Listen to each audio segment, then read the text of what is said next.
ఆత్మబంధువులారా,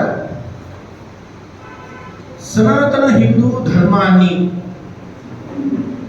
అనాదిగా పరిరక్షిస్తూ ఉన్నటువంటి కేంద్రం దేవాలయ కేంద్రం.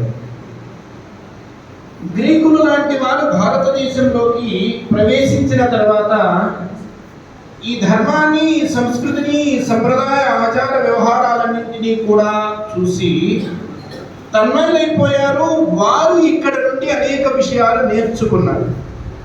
పవిత్రమైనటువంటి గంగా జలాన్ని పట్టుకొని వెళ్ళినట్లుగా, ఈ నేల నుండి కొంత మట్టిని తీసుకొని వెళ్ళినట్లుగా, మహర్షుల పాదాలను ఆశ్రయించినట్లుగా మనకు గత చరిత్ర చెప్తూ ఉంది.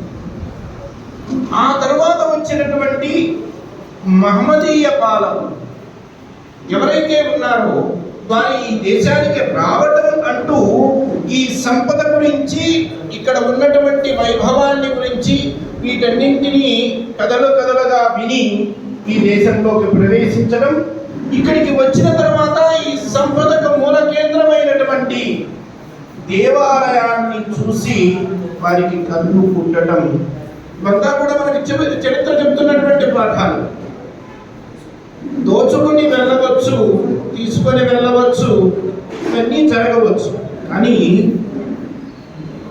Hindu temples what happened to them అనేటువంటి ఓ పుస్తకంలో భారతదేశంలో మహమ్మదీయులు కావచ్చు, ఆ తర్వాత వచ్చినటువంటి పోర్చుగీసు లాంటి వాళ్ళు కావచ్చు, క్రిస్టియన్లు కావచ్చు, 40,000కు పైన దేవాలయాల్ని కూల్చినట్లుగా ఆధారాలు కనబడుతున్నాయి. వీటిల్లో చాలా దేవాలయాలని మరలా ఆ పైన వరకు మార్చుకొని వారికి సంబంధించినటువంటి శ్రద్ధా కేంద్రాలుగా మార్చుకున్నట్లుగా, కొన్ని చోట్లయితే ఈ దేవాలయాల యొక్క రాళ్ళని ఉపయోగించి మళ్ళా నిర్మాణాలు చేసుకున్నట్లుగా 27 గుళ్ళకు సంబంధించినటువంటి రాళ్లను సేకరించి వాళ్ళ వ్యవస్థని ఏర్పాటు చేసుకున్నట్లుగా అనేకమైనటువంటి విషయాలు మనకు కనబడుతుంది.